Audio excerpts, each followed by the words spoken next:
Hello and welcome to this video on creating a moss garden. Like many other plants, particularly bonsai, you're going to want to try and have a moss garden in sunlight. Moss requires sunlight. That allows it to photosynthesize. Unlike most of your other plants, if you're looking at this from the point of view of a bonsai, moss does not rely on soil. Rather, it's the atmosphere around it that provides all of its nutrients.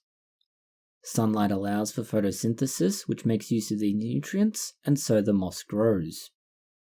Much like bonsai, your moss garden should, at least in theory, be kept outside or somewhere where it has reasonable amounts of light. When you're making a moss garden, it's designed to be something relaxing and calm. In many bonsai, you might have movement and flowing shapes. In other cases, it can be sharp and harsh. Depends on how realistic you are and what you're trying to model. This moss garden is something that's going to be very much the opposite. You're after something sedentary and relaxed, something that doesn't need a lot of work and maintenance. In order to do this, you're going to need moss, and preferably moss in various shades of green. Some large containers, these can be ceramic or glass. Depending on what you want to do, you may need to modify these with drainage holes. You'll also need some sort of soil mix. This needs to be reasonably moist, but it can't hold too much moisture. If it does that, your moss will begin to rot. You'll need something to block any holes in the container you're using. Some gravel and sand. Begin by adding a fabric, mesh, or similar material over any holes in the bottom of your container. This will prevent the material that you use as a soil from falling out or clogging it. You then want to add a thin layer of gravel and then a thin layer of sand. The 3 layers that you add like this allow water to move to the bottom of the container and it won't stagnate. It will also help in draining your mix that you use as a soil. The soil you're going to use will need to be added so it's just below the top of the container. The soil should primarily be something like peat moss. Peat moss will hold on to just enough moisture to support the moss, but not so much that it stagnates. You then want to begin laying out in your dish just where everything's going to go. You want to have holes for each of the plants you're going to put in. Specifically, your plants with a vascular system. These are things like ferns. You want to plant them out so that you have the bulk of what's going to happen there now. You'll add your moss later. Moss is avascular, and that's why you need to add these first plants. They'll have deep roots that go well below where the moss sits, and so you don't need to worry about that just now. Position them, move them around, and in some cases you may need to use something to hold them in the right spot, such as gravel. Once you've got this set up, you may choose to wait a few days or weeks for these plants to establish themselves, and then later on you can add your moss. If you aren't patient, you can begin by adding large pieces of moss in between these plants, and in those locations where you can't get into it, add powdered moss. We've previously shown you how to culture moss and grow it, and please see that video, which will be linked in the top right and the description below. Use large pieces of moss, as you want them to be a little bit larger than the area you're trying to cover. Force these down with a spoon or something equally smooth. This means the moss will cover the entire area and there won't be any bare spots. Make sure you push it down firmly. You're best setting these up in spring or autumn. The reason you want to do it at these 2 times rather than summer or winter is the moisture content in the air. It will be a much higher moisture content. This will help to support the moss. It will allow them to take moisture and nutrients and grow. They'll also spread more, covering more of the top of your soil mix. If you find that they're getting too crowded, you can begin pulling them apart and taking fragments and putting them to spots where it's not as successful. Try not to break it up more than ½ centimeter in size. The other option, as we've mentioned, is to use powdered moss, and this has much the same effect as you essentially take the spores and spread them across the soil mix. Now that you have your moss garden started, it's time to go on to some maintenance. The first issue is controlling the spread of the moss, and you may need something small and sharp. A spatula will work well here, preferably one made from metal.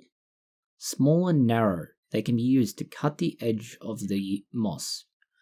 Tweezers may also work here. Once your moss and other plants are growing well, you'll need to do a little more maintenance, and this is done with tweezers or small pruning scissors. Sometimes you can use something like a thread cutting scissor. These are used to remove debris, unwanted growth, and to make sure everything is reasonably neat and even. You need to keep a careful eye on it, as moss can become quite dense and be very competitive. This is a problem if you have a mixed planting and it's been let go for some time. Things like ferns that have been planted into the soil will have drawn out most of the nutrition, and this creates a very poor soil mix. The ferns will start to have difficulty in surviving. The moss will not, as it doesn't require the soil to get by. For this reason, you need to be mindful of making sure to fertilize your plants, but you also need to be careful not to use aggressive fertilizing routines. Moss can be very sensitive to these things, and many common full-strength fertilizers can cause a lot of harm very quickly. They're also sensitive to pollution, and pollution from the air or rain in certain environments can cause a lot of damage. There are some species of moss, and you'll need to look into this yourself for your local area, that survive better with pollution. Now that you have a growing and thriving moss garden, hopefully, we now need to talk about some considerations. The most common are going to be whether or not you have acrocarp or pleurocarp mosses. Pleurocarp mosses can handle water, and a fair amount at that too.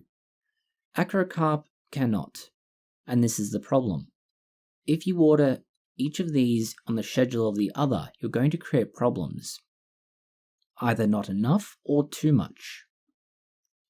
Your acrocarps only need to be watered maybe once a day for the first 3 to 4 months, and thereafter it's once every few weeks to possibly every few months, depending on your local environment's conditions. These are your cushion mosses, those that look quite billowy and very obvious. They're often used for that exact reason. They look extremely nice. The alternative is your sheet moss. Sheet moss, or carpet moss as it's otherwise known, can often go several days without any water at all. In a large-scale planting, this is ideal. On much smaller scales, not necessarily so. The other problem though with these sheet moss or pleurocarps is that they're also more prone to development of weeds. And this is where you may have a bit of a problem. You need to weed these more regularly than your cushion mosses. If you were going to try and scale this up to a much larger scale, you actually don't need to worry about walking on moss very much. Moss, as we've mentioned both in this video and other videos, does not have a vascular system. This means that when you squish it with your feet, it doesn't do any damage. You will, however, need to be aware of the fact that any forces that are going to push or pull on the moss will cause tearing, and this will damage the moss as you begin pulling apart the entire plant.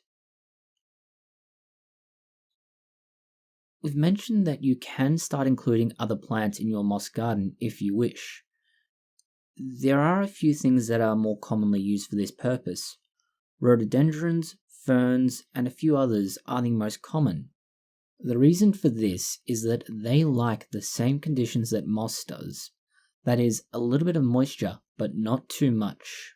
You also want to avoid anything that's going to have a constant, compelling or powerful display of colour, something that's going to interrupt that relaxed, sedentary atmosphere. That is, these plants shouldn't be prominent features. They should be there to add to the ambience. This process can create everything from a small moss garden in a dish, or you can expand the concept and create a moss garden that's part of your home. You can take it even further and turn part of your yard into a moss garden if circumstances allow. The same principles apply right the way through. Ensure you start with a good draining base, a solid soil mix that will both be moist enough but free draining enough. Ensure that your moss is firmly fixed to this soil mix. Have a good mixture of mosses with different colours, as much as you can since they are all mostly green or shades of green. If you're interested, add a few shrubs and larger plants that will help both to give a little more impact and in some cases enhance retention of moisture. Overall, it's quite simple to make in the end. Maintenance is reasonably minimal as long as you keep weeds down and water it somewhat regularly. The only issue you will ever have is ensuring that the plants themselves, and specifically the moss, have just the right amount of moisture and sunlight.